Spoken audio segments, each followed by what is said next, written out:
morning, everybody. My name is Alberto Lavandeira. I am the CEO of Atalaya Mining.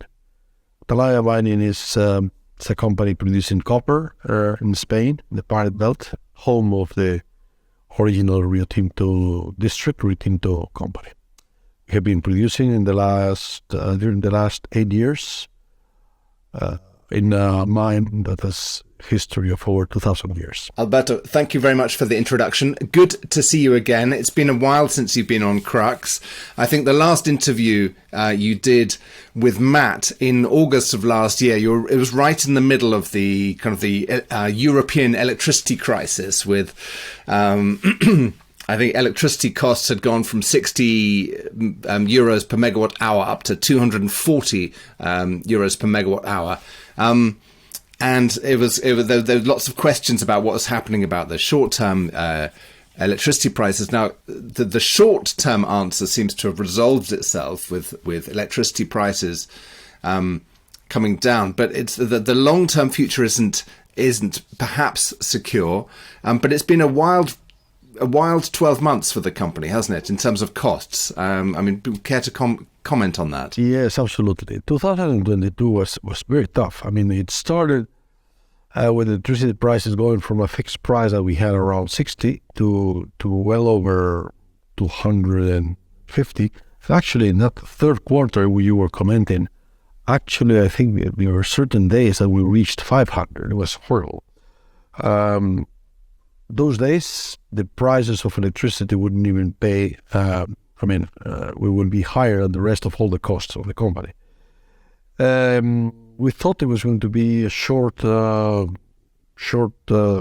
crisis, but then we got the invasion of Ukraine. We got the crisis of the Baltic, the bombing of the Baltic pipes, the heat wave that went across Europe and across Spain, plus all the touristic season with lots of people in Spain. So it was like a perfect storm that hit us in the third quarter. But it looks like the storm has passed. We can still see some clouds, but it looks like they're going away. And we are looking at a much blue skies now this year and the future years. I don't want this to be a presentation or an interview about the European electricity grid, but there are some long-term structural issues with electricity in Europe, are there not? Well, yes and no. Look, first of all, let's start by the whole Spain and the whole Europe, and then specifically the case of Atalaya. It's true that this disruption with the gas and all this has changed the structure in Europe.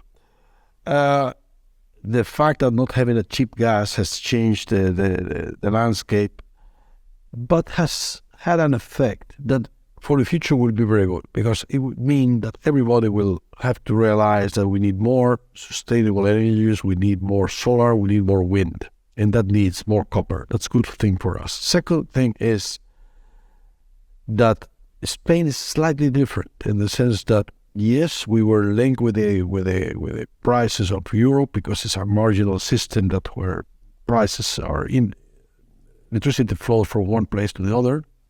But Spain has never depended in the gas of Russia. Most was coming from Algeria and from LNG.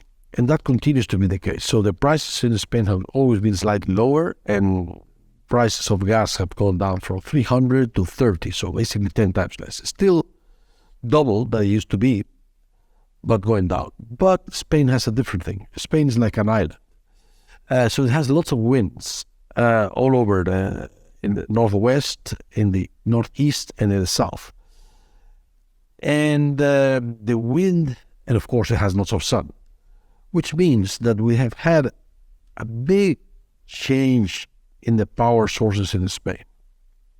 Already, we have seen this already in the first 3 months of the year, where electricity prices have gone down quite a lot due to the gas prices going down, but also due to the increase in solar and in wind. And this is going to continue. Spain is installing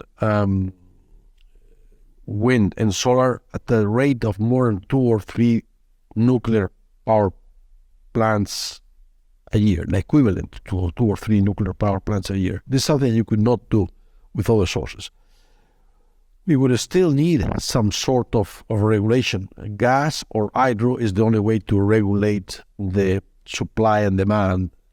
So due to the pricing system, there would be some peaks of high prices due to the higher prices of gas. But the future is bright. The future, don't take it wrong. The futures of prices in Spain, right now, anyone can check them in the internet, are in the range of 50, 45, which is more or less the price where wind turbines that in normal places with some wind will make a very nice living. So that's what's going to set the long-term price, because companies and big companies or big consumers will set long-term agreements in that sort of range of 40, 50.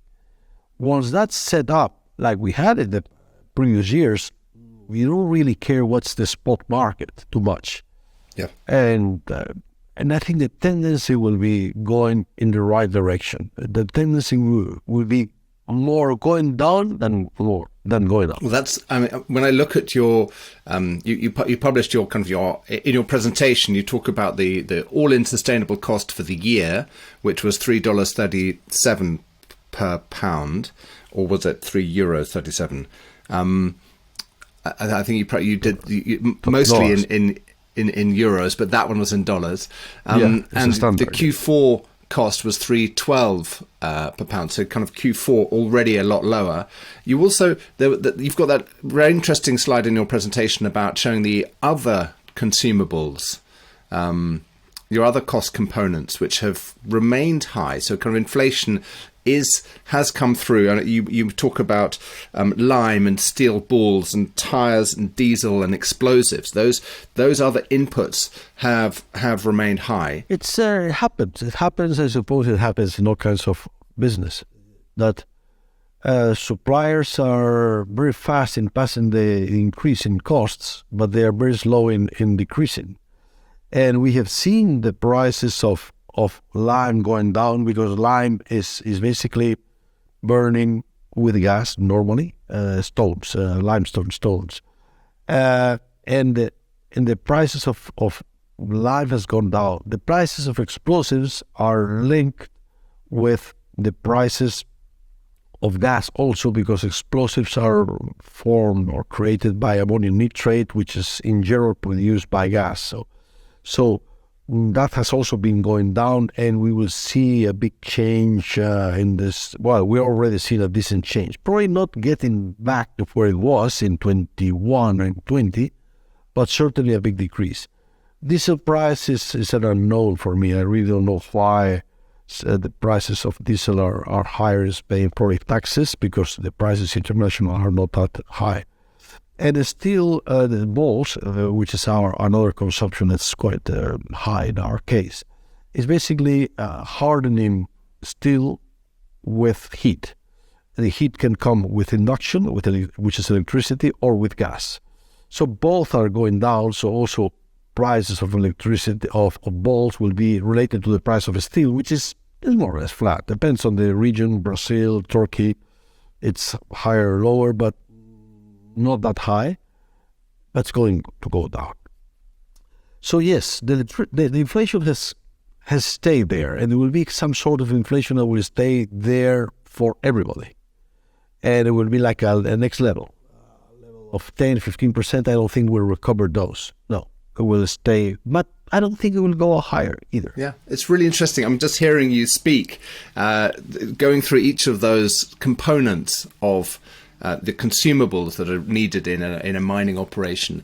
It's really interesting to hear how integrated that is into the wider kind of energy question. And some of it is related to electricity, and some of it is related to kind of industrial heating through gas. We're all connected. We are all connected. Everything is connected. It's fascinating. And there's also the other connection, which is the copper price. You know, so we talk about costs going up 10 or 15%, but we also mustn't forget that the copper price rises or can rise, and it's the demand fundamentals are very strong, and we're currently trading at $4 a pound. So, as costs go up and metal prices, in some ways, the margin can stay relatively constant. I think so, because of the end, I'm very bullish, and the company is bullish in general in copper, because of all these reasons. There is limited supply. There's no lack of copper, but there's limited supply for the big increase that we are seeing in. Everybody's talking about hydrogen. Hydrogen has to be generated with cheap electricity, otherwise it's not green hydrogen. How do you get cheap electricity? Only with solar and wind. But for solar and wind, you need more copper. You don't generate electricity by burning oil, at least not green hydrogen. So there's a huge demand of electricity coming from of copper, coming from the climate revolution, climate change fights, green energies, and so on. And on the other side, you see, and this is needed. I mean, copper is needed for all those things. And on the other side, you see that the supply is limited. So yes, we will see certain inflation affecting, by the way, all the mines, because all these things that we are talking about, explosives, diesel, energy, balls, are common to all the world. It's not common to Spain. Spain or Europe was extreme due to the case of Ukraine, but prices have also gone up in Australia, in South Africa, in Africa, price of explosives, price of diesel, tires, all these things have gone up worldwide. So the inflation is going to affect everybody, which has also certain effects.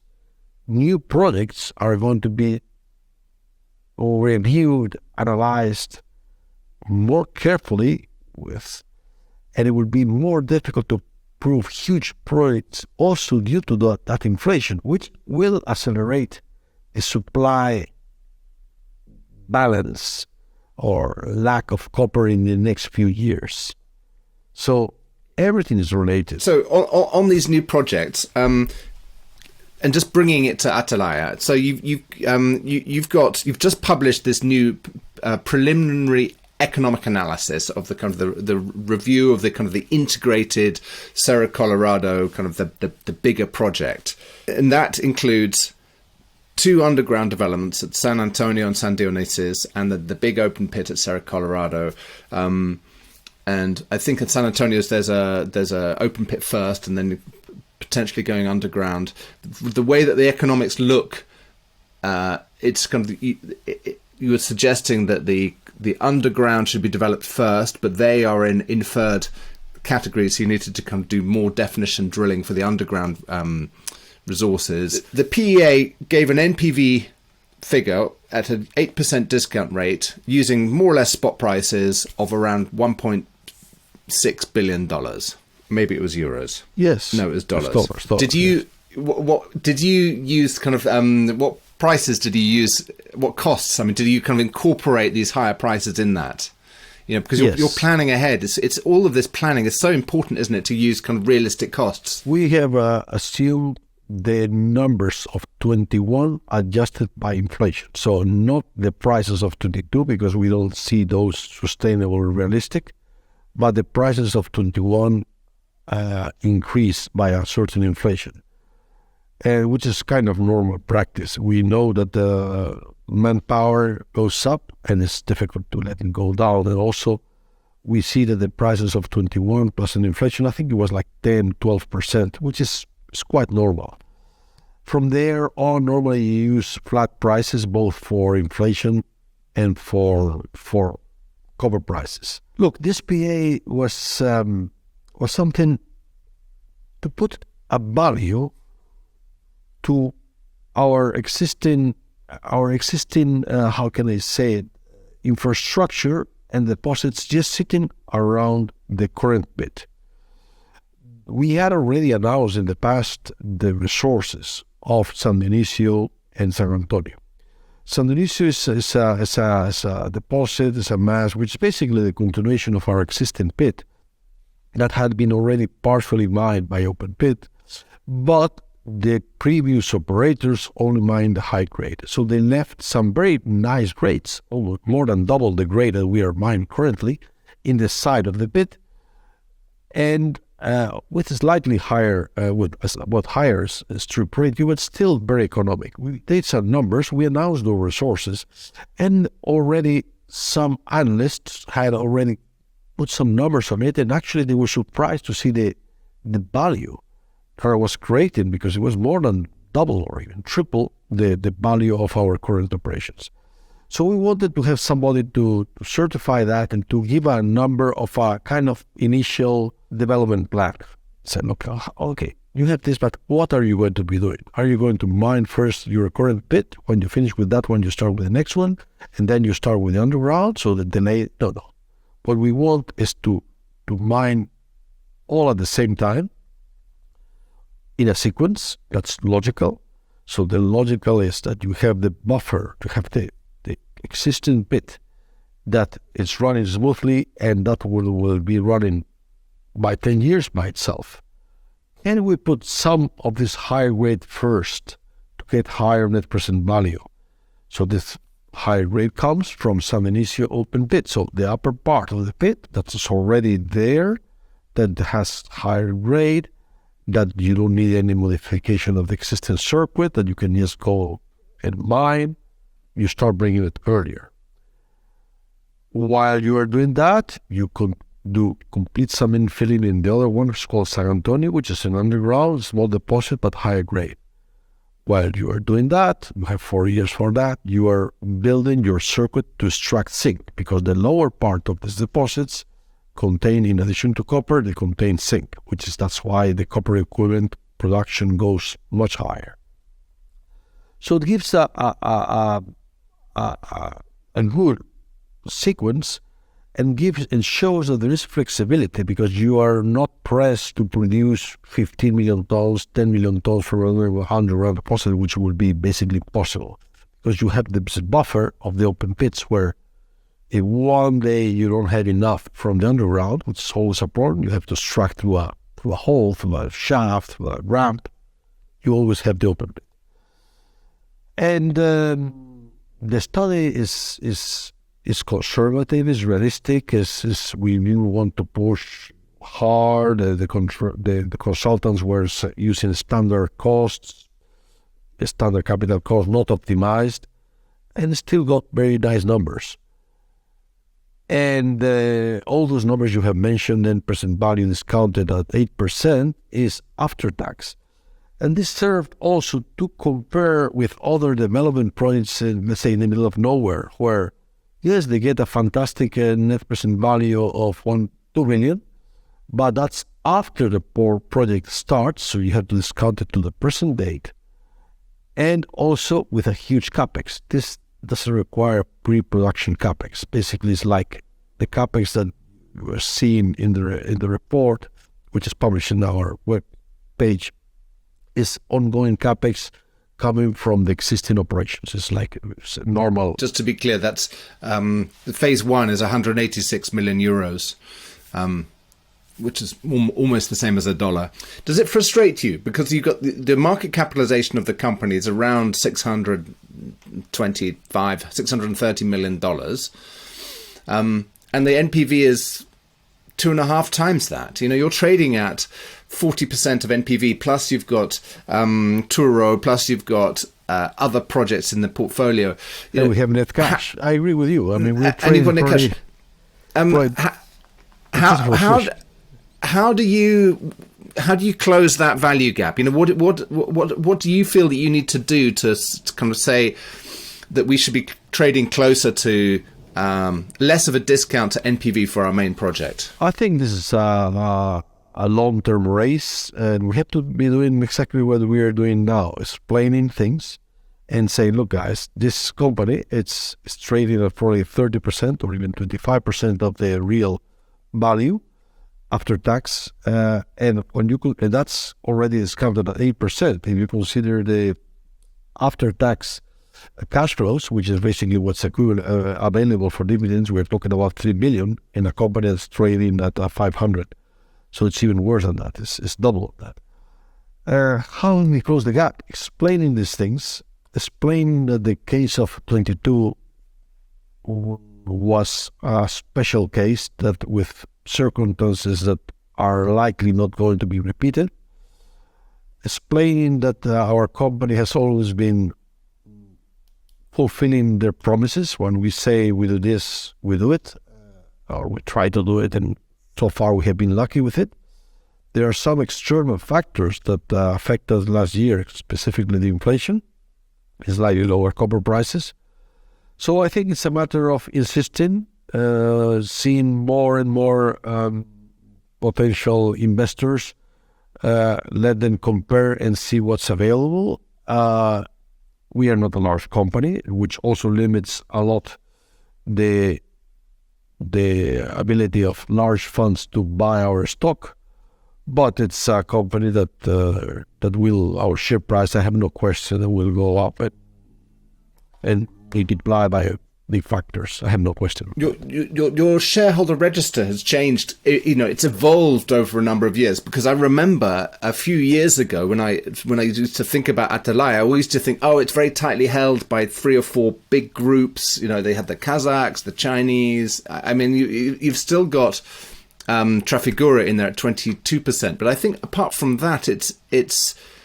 Am I right in thinking that there are no major kind of strategic investors? No, Trafigura has been there since 2015, if I remember. I think they came in buying a block of a fund from the US that was 18% at the time.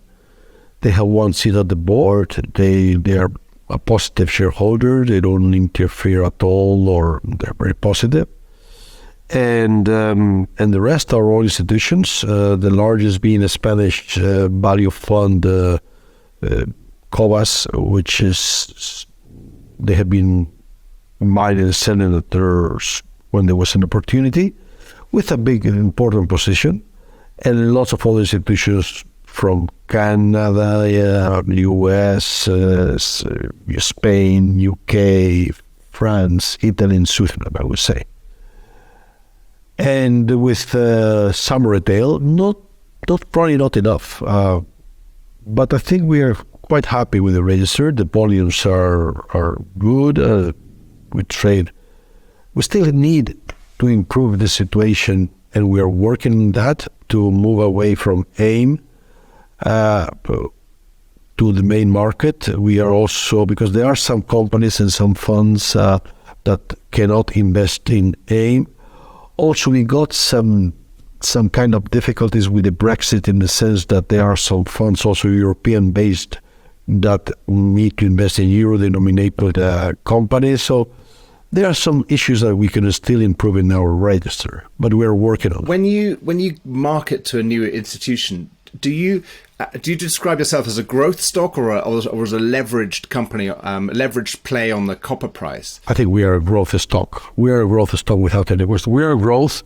Of course, we are leveraged because we are growth in copper. I mean, our company in 8 years have doubled the production. In the last 3, we have been quite stable, but we are now starting to see the next leg of growth. And I see our company probably producing double than now in 3 years' time or in 4 years' time, with very limited capex. So last year you produced 52,000 tons of copper. So we'll talk about Touro in the northwest of Spain later, because that has got the potential to produce 30,000 tons, but we don't know about the timelines, or I don't know about.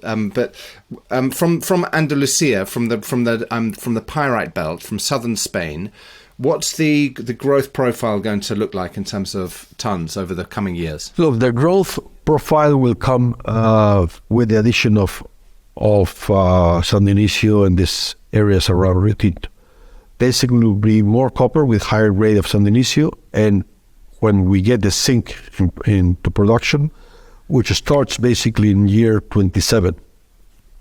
So in 4 years from now, our copper equivalent will get around 100,000 tons of copper equivalent, which is copper plus zinc, without having any consideration with Touro. Of course, we can speak about that later, but I'm confident that I'm confident that Touro will have positive news within this period.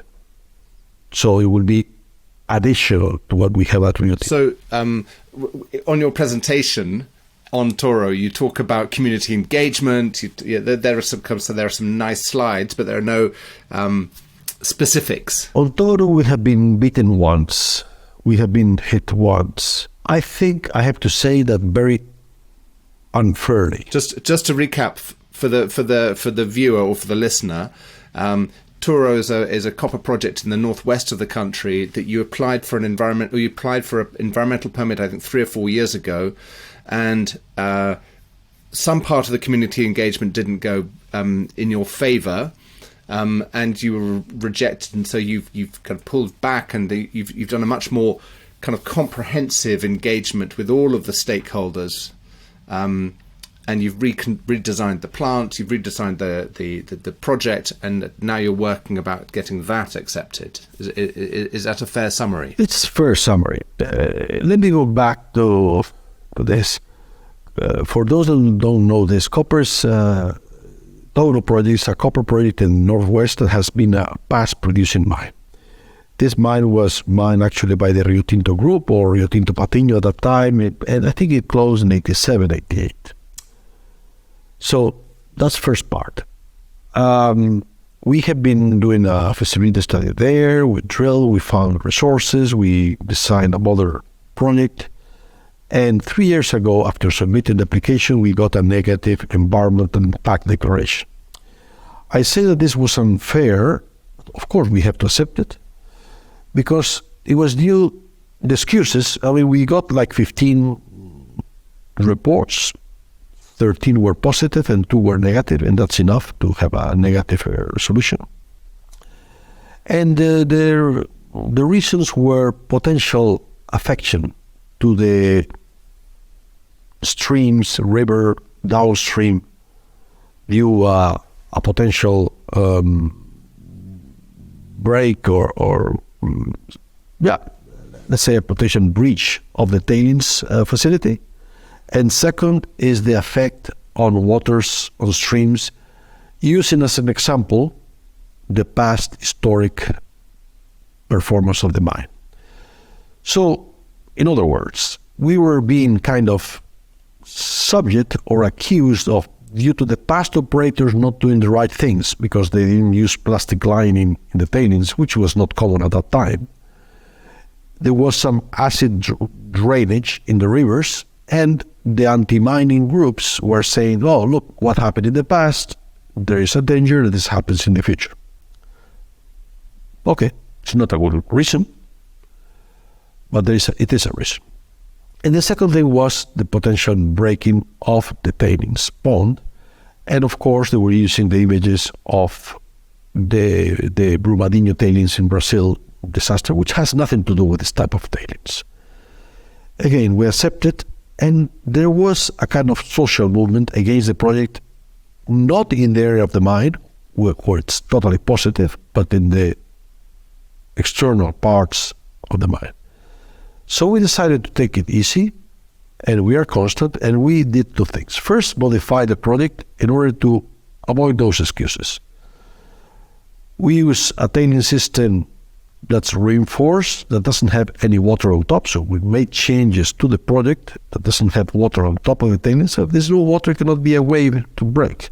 Of course, this is constructed with rock, plastic line, with zero discharge. So with absolutely all safety controls that can be imagined.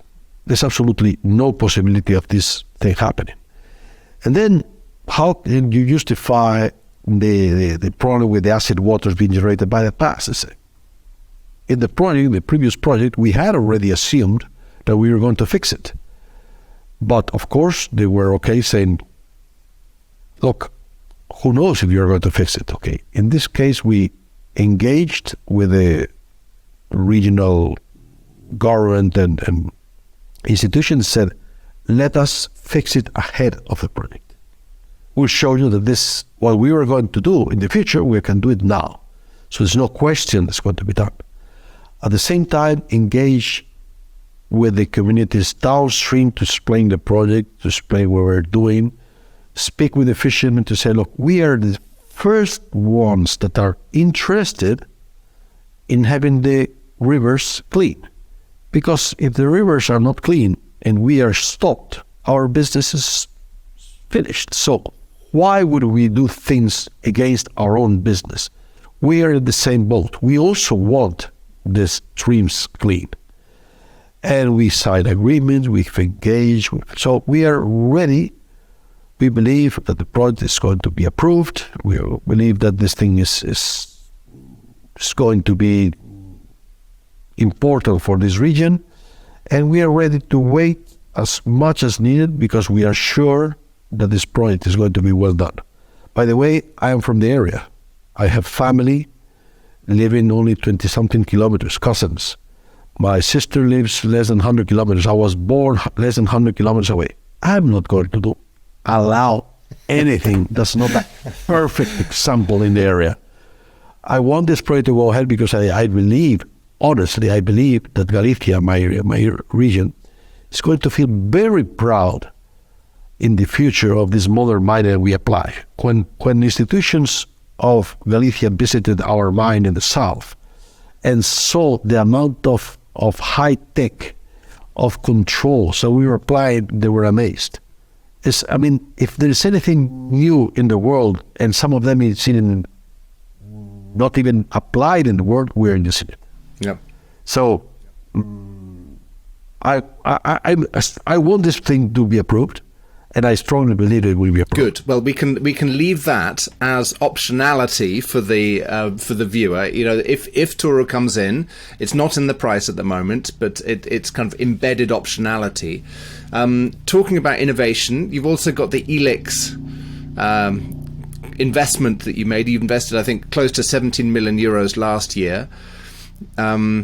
Can you just give me a quick update on where that has got to and what's happening on E-LIX, which is the leaching technology? Elix is a leaching technology that basically dissolves the copper and zinc concentrates, and lead, of course, and produces high value either copper or zinc metal directly. For those that are not fully experts in this, you should know that normally copper concentrates are smelted in a smelter. They are burned, and then you apply energy, and you produce metal directly after certain steps of purification. Why is a leaching system, a dissolution system, not applied? Because chalcopyrite, the ore containing the metal, the mineral containing the metal, is very difficult to leach. It requires a lot of energy due to one thing called passivation. Basically, particles get a coat of something that avoids the advancing of the leaching.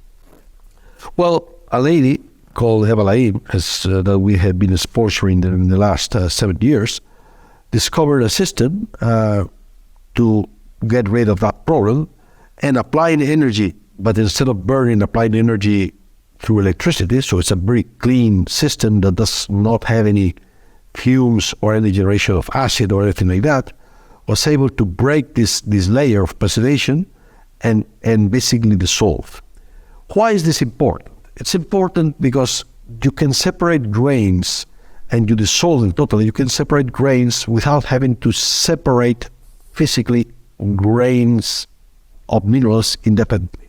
In other words, imagine you have a white and brown sugar, and you want to separate grain by grain.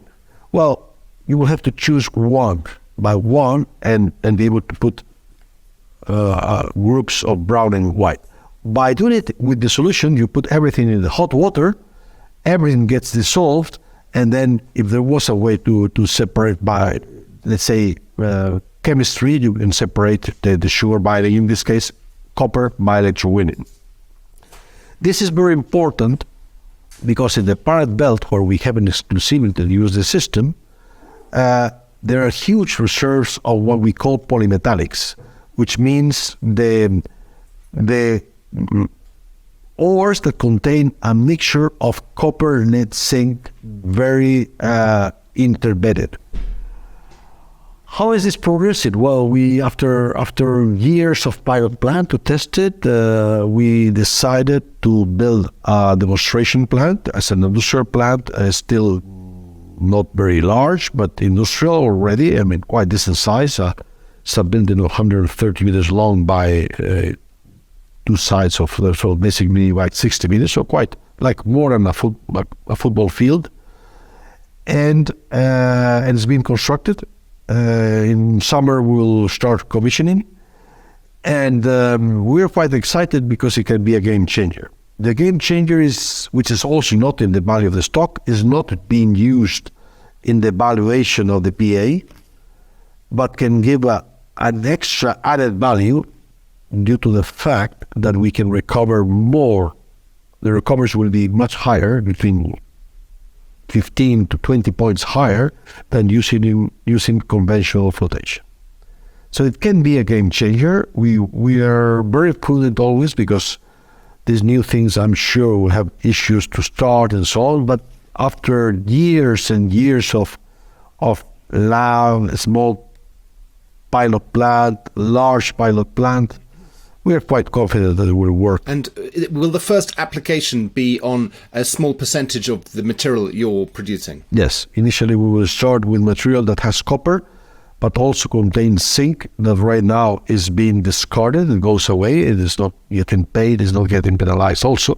So right now, for example, our concentrates contain 4 to 5% zinc that simply disappears. I mean, I suppose there is methods to recover it in some way. I'm sure they do, but we don't get paid. But we have areas that have some zinc values and copper also. So we will continue to be a copper producer, but initially we will start producing byproducts of zinc.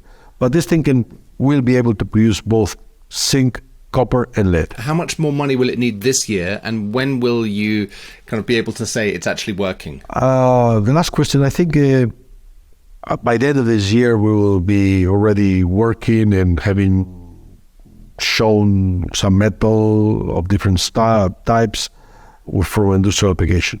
How much more? Not much. I would say maybe 5 million more as it gone. Most of the equipment is bought, is basically waiting delivery and assembly. I mean, it's being a non-conventional system, it takes more time because the owner of the technology doesn't want to give the whole package to one single engineering company to have the whole knowledge, and this is taking longer than expected being the first one. Good. Well, Alberto, thank you. I mean, we've spoken in general about the Rio Tinto PEA and Cerro Colorado.